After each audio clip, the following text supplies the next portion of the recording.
All right, Exodus chapter 4, let's just start with the first few verses once again, and then we will dive into this section here today. Then Moses answered, "But behold, they will not believe me, or listen to my voice, for they shall say, 'The Lord did not appear to you.' The Lord said to him, 'What is that in your hand?' He said, 'A staff.' And he said, 'Throw it on the ground.' So he threw it on the ground, and it became a serpent, and Moses ran from it." Probably one of the most familiar images in the Bible, the staff that turns into the snake. Let's pray. Lord, we do pray now that you would bless this time as we once again look at this encounter that you had with your servant Moses. Maybe a time for us to see how you, O God, take fearful people. You take unqualified people. You take unskilled people, such as all of we are, and you use them in mighty ways. And I pray that you would bless this time so that we could seek you to do that what you would call us and equip us for, not what we think we can do on our own strength. May we put our trust in you this day. In Jesus' name, amen. All right. Have you ever experienced imposter syndrome? You ever heard of imposter syndrome before? It's the idea that you do not feel qualified to do something that you're already doing. Or it's also the fear that others are going to find out that you're really a fraud, that you're actually not good at this thing, or you don't have the skill, or you are not qualified for what you are doing. So it's actually quite a common thing, apparently. From time to time, different people experience imposter syndrome in one way or another. Right? They say that especially like CEOs at the top of big companies, they often are worried that somebody's going to find out that I really am not qualified to be here. What if I get found out? I have struggled with imposter syndrome like a lot over my working life careers. I've always felt like I am not qualified for whatever I am doing, and if I could just fake it long enough, I can get away with it. I felt like the only thing that I could do was act. And so I could make you think I could do anything, even if I really could not. And so I've always struggled with and trying to work hard on what are the qualifications, what are the credentials, so I can at least feel like I'm prepared to do what I am doing. And in one sense, that's exactly what we see here. It might be possible that Moses is the first recorded moment of imposter syndrome. As we've been looking at the book of Exodus, we've tried to set kind of the whole background of why this is important. We've talked about really what is instigating the Exodus event. We've talked about why the original readers needed this story and how this is really where the Bible begins, that Genesis is the prequel. And as we've been going through it, one of the things I've really wanted to say, and especially for you younger guys out there who haven't been here for a while, is we don't want to turn Moses or other people in the Bible into superheroes. When we think about some of the people in the Bible, like Moses or David or Noah, right, some of these people that we see and we do coloring pages on and stuff, we make them into superheroes sometimes. But they're not. They were just regular people. Regular people. Now, God used them for amazing things, but they themselves are just regular people. And we see this with Moses here. Because we can watch The Prince of Egypt, and we could, put on plays and stuff and color things about Moses, but we don't always get the sense of the fear that he actually had when he was given this task. Last week in chapter 3, he has this amazing encounter with God. He sees this burning bush, and the bush is not going out. It just continues to burn and burn and burn. And so Moses is intrigued by this. What is happening over there? And as he gets closer, he encounters the holy presence of God. And when God tells him, Moses, I'm going to use you to go speak to Pharaoh, to tell him to let my people go from their slavery and let them escape out of Egypt.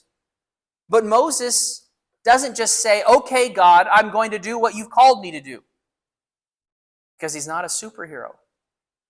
Instead, he goes, his first thing is this, but who am I? I'm just a regular person.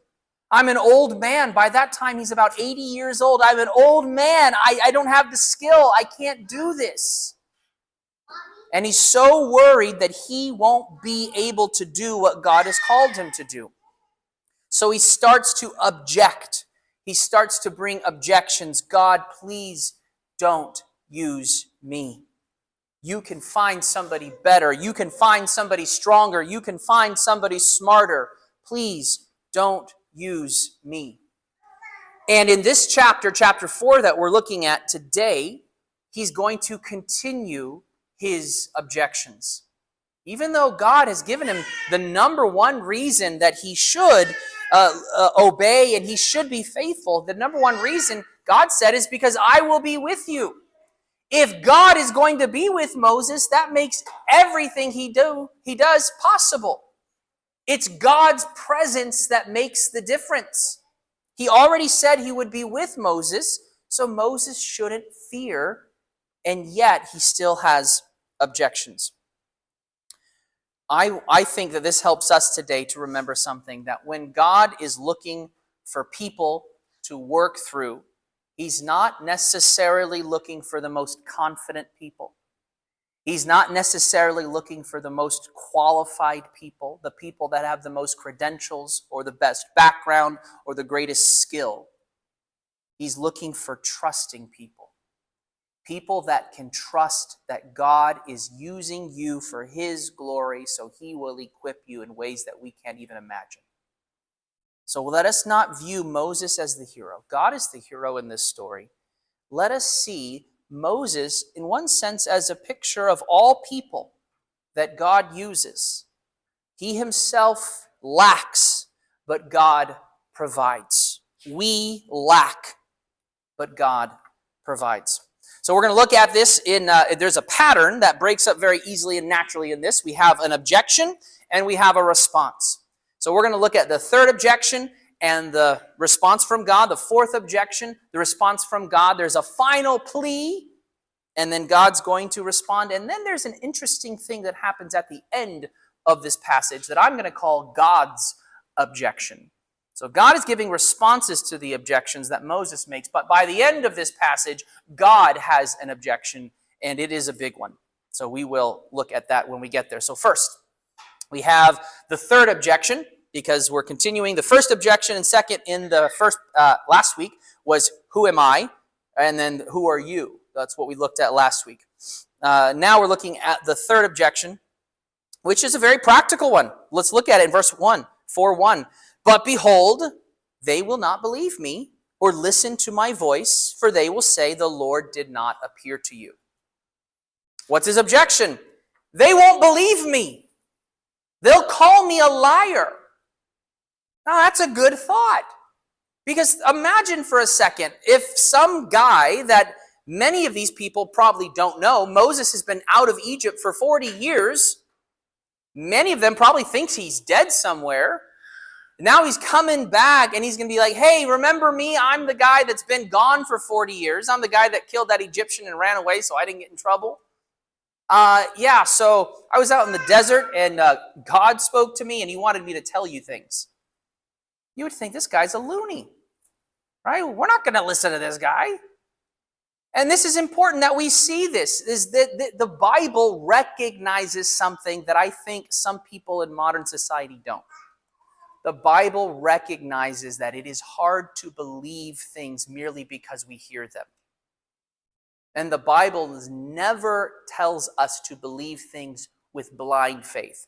Blind faith is believe it merely because somebody says it. That's the kind of faith that we see in cults. That is not biblical faith. Biblical faith says, yes, there are things that we believe that we can't see, but there is reason. There's a reasonableness to faith. Moses is recognizing that. They're not going to believe me just because I say these things. They're going to think I'm a liar. And it's true. Fantastic claims require fantastic evidence, don't they? We shouldn't simply believe everything that we are told. We shouldn't. We shouldn't even turn on the news and merely believe everything that we are told. We shouldn't get on social media and just believe everything that we see. Unfortunately, we often do. Unfortunately, we believe things without thought. We are easily tricked into thinking things that are untrue. We need to be more thoughtful. So at the same time, though, while we shouldn't believe everything that we're told simply because we're told it, we also shouldn't so easily dismiss something merely because we haven't heard it before. Just because we haven't heard of something before doesn't mean that we should easily dismiss it or just put the idea to rest. We need to have a way to think through things. We need to have a way to think through things. And here's what's interesting is that God actually begins setting up a way for the ancient Israelites to start to trust Moses. And later on in Deuteronomy, he kind of codifies this. He puts it together in a basic set of how they are to do this in the future. So when he first asks this question, they will think I'm a liar. What does God do? God's response is to give him three miraculous signs. Three miraculous signs. The staff, the leprous hand, and the water to blood. So let's look at our text again. They will not believe me. Verse 2, the Lord said to him, here's the first response, what is in your hand? Well, he said, a staff. A staff is in my hand. He said, throw it on the ground. So he threw it on the ground, and it became a serpent, and Moses ran from it. And the Lord said to Moses, put out your hand and catch it by the tail. So he put out his hand and caught it, and it became a staff in his hand. Why? Verse 5, that they may believe that the Lord, the God of their fathers, the God of Abraham, the God of Isaac, and the God of Jacob has appeared to you. The staff was a very important tool for people in the ancient world. Many people used staffs or a shepherd's crook, especially a shepherd, and think that's what Moses has been doing for the last 40 years. He's been serving his father-in-law, Jethro, as a shepherd in Midian. It was an important tool for a few reasons, right? You could use it to fight off any bad person that's trying to attack you, or an animal if you're trying to protect the sheep. If the wolves come, you use your shepherd's staff to fight off the wolves. It's also a tool to lead and to guide the sheep. Right? Think of Psalm 23. Your rod, it directs me, it guides me. And so when you're guiding and you're directing sheep for where they need to go, they use the shepherd's crook, the staff, in order to do so. So the staff was an important thing in the ancient world, but I also want us to think, okay, yes, this is a pretty crazy miracle, but why do we think this miracle is important first? Well, because not only was it an important tool for a shepherd and many other workers, but it was actually an important tool, or not tool, but a symbol in Egypt. It was an important symbol in Egypt. In fact, I have some pictures for you. So this is the famous sarcophagus of King Tut, right? This is the one that we often see because it's the most fancy looking. I want you to notice what is in his hands. Right? You notice there is a shepherd's crook, and on the other side, this is what we call a flail. And they would use these to symbolize a few things. The shepherd's crook showed that Pharaoh was in charge, that he was over all of the people, that he had power over the people. So it showed that he was the shepherd over the people. The flail in his hand represented his power to punish. Right? A flail is kind of like a whip of sorts. So he could bring punishment and justice upon the people if it so needed to be. And so in one sense, I think when we say, what is in your hand, it's a staff. And later on, in fact, if you just look in your text very briefly, look at verse 20. In verse 20 later on, it's called the staff of God. Right? The staff becomes known as the staff of God, God's staff. So Moses says, this is my staff, and God is saying, that's my staff, actually. Because with that staff, I'm going to show Pharaoh, who carries his own staff, that no, I'm the one who's really in charge. I'm the one who's really in control. So this is important. When we see these plagues, when we see these miracles, we have to recognize they're not merely just there to show off power that God can do whatever he wants with the created order, but there's something behind it. There's a reason behind it. Pharaoh, you have your staff. This is God's staff. God is the true shepherd. God is the one who has true power. He's in control. But also think about this. He throws it down and it turns into a snake. Now there's probably a few different reasons that is actually important. Notice on the top of King Tut's head. You see what's there? A snake, a cobra. In fact, if you go to the next picture, you can almost see it a little bit better in this one. This is actually Thutmose III, who most likely was the Pharaoh during this event. And on his head, we have a snake. The snake god was to be the protector of Pharaoh.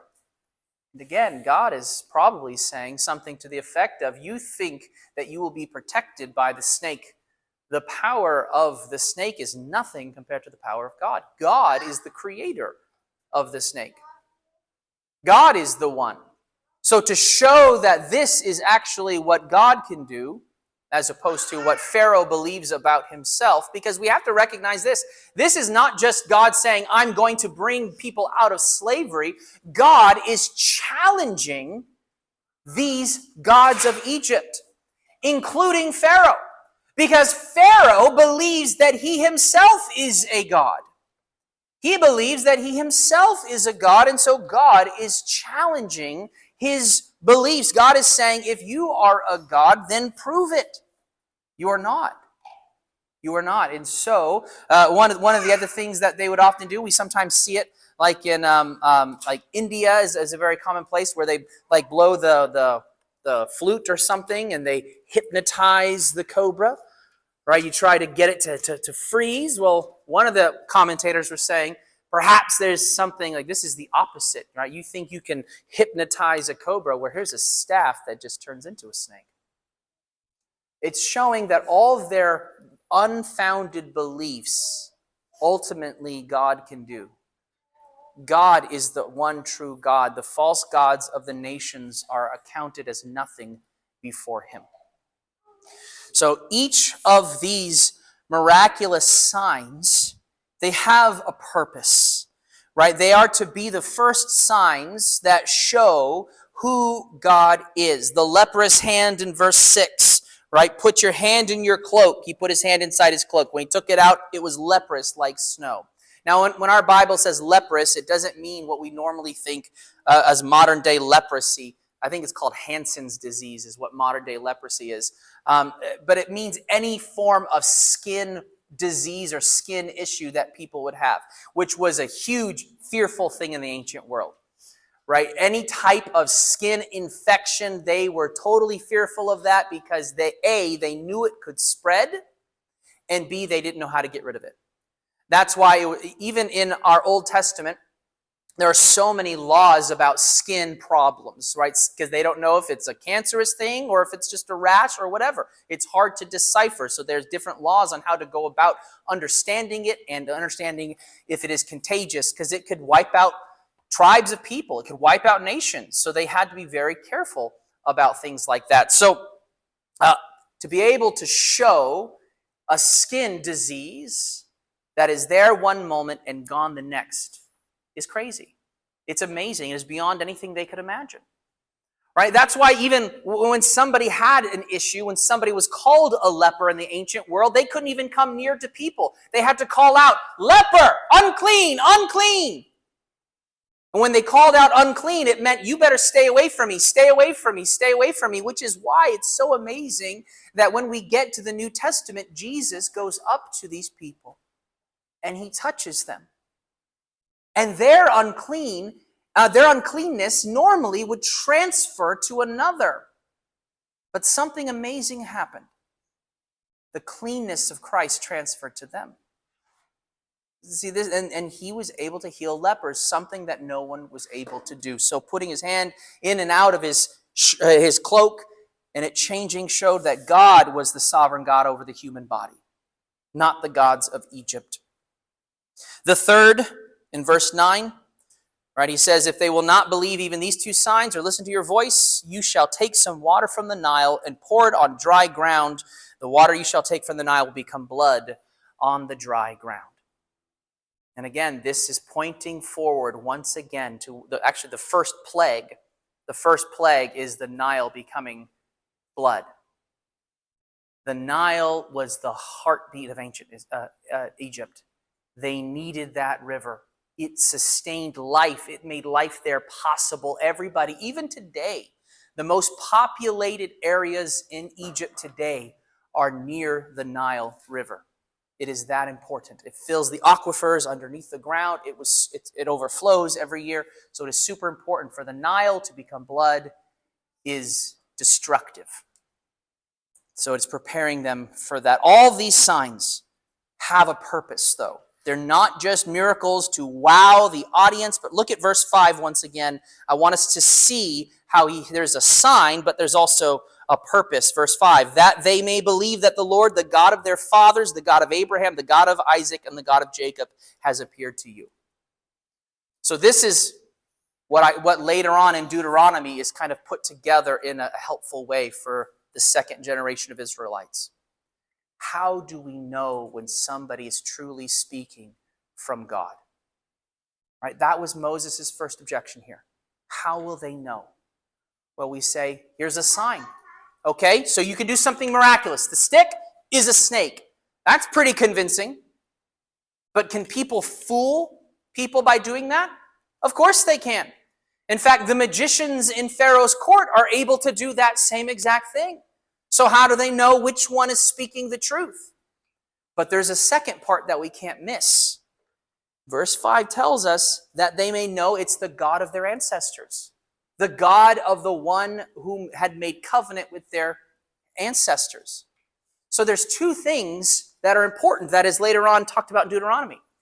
Okay, there's the sign, but are they being consistent with what God has already revealed about himself? Are they consistent with what God has already revealed about himself? Right? Because that is later on the question in Deuteronomy. How should we know when somebody's speaking for God? Well, the first test is easy. If they say something is going to happen, if they prophesy something and it does not come to pass, they are a false prophet. You need not fear them. Okay? So they weren't able to do the miraculous. They weren't able to do that. So they're a liar. If Moses said this is going to turn into a snake, he throws it down and it doesn't turn into a snake, he's a liar. Get rid of him. But Deuteronomy also says, but what if they're able to do it? What if they say something's going to happen and it does happen? What if they can do what if it seems so amazing they just did a miraculous? Should we believe them right away? And Deuteronomy says, no. Are they then in line with what God has already revealed? Or do they say, let us follow after some false god? Let us believe something that is wrong or contradicts what God has already said. So these two tests of a prophet really are important, and we see it happening already here.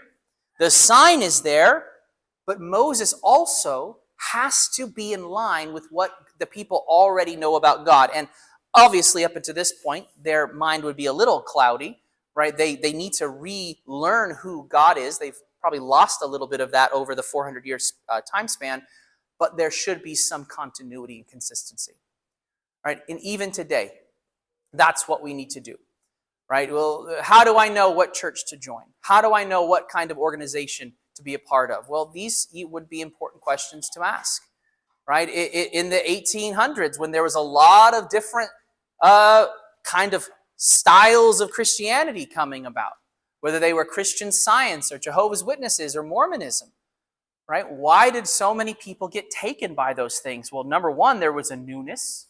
There was something about it that seemed interesting because of a newness. But why did they not do these tests like they should have? Right? I asked those questions. I can look back in my family history as far as I can go back to a man named Anson Call, who before he became part of the Mormon organization, he was a part of an evangelical church. He should have done these tests. He made a wrong mistake, right? Because if he would have said, okay, you're saying here's another testament of Jesus Christ here in this Book of Mormon, is there anything in here that goes against what God has already said about himself? And the answer is yes. God does not contradict himself. So if we are to compare what does the Bible say to what does the Book of Mormon say, we're going to see that doesn't line up. In fact, I saw a great video the other day where there's two Mormon missionaries talking to a young guy and saying, what if we said that this is another testament? Would you read this and think about this? And the guy said, it's actually a very interesting question because I actually grew up as a Muslim. And we have kind of a similar thing. We have the Quran. We also say we believe the Bible, but we have the Quran. And I had to do the same thing. Does the Quran line up with the Bible? All right, the Quran comes 600 years later. Does it line up with the Bible? Is it the same? Is it another testament? Is it saying that this is who people are? He says, no, it's not. So then I have to make a decision. Is God consistent with himself? The answer is yes. Does man come along and mess things up? Yes.